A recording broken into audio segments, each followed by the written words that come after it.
Kenapa ya kalau kita pakai kacamata dan pakai masker, pasti saat bernafas kacamata kita berembun?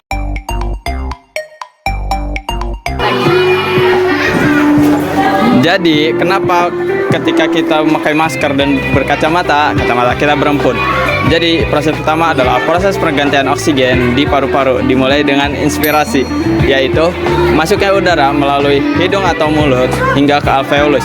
Di alveolus, oksigen berdifusi ke darah, sementara karbon dioksida dan darah berdifusi ke alveolus. Selanjutnya, ekspirasi terjadi ketika udara yang mengandung karbon dioksida dikeluarkan melalui jalur yang sama.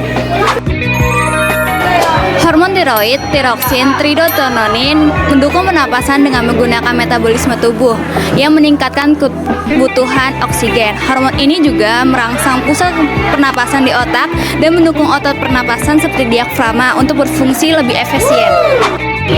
Gimana sih proses kacamata bisa berembun itu?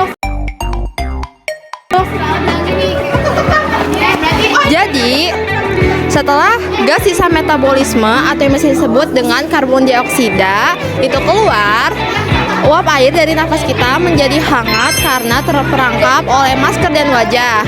Kemudian karbon dioksida naik ke atas sehingga menyentuh permukaan lensa kacamata yang suhunya lebih dingin.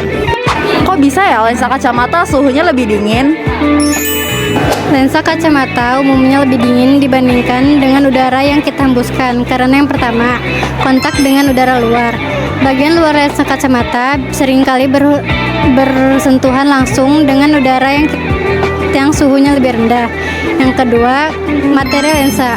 Material lensa biasanya bersifat konduktor panas yang buruk, sehingga sulit mempertahankan suhu yang sama dengan suhu tubuh kita.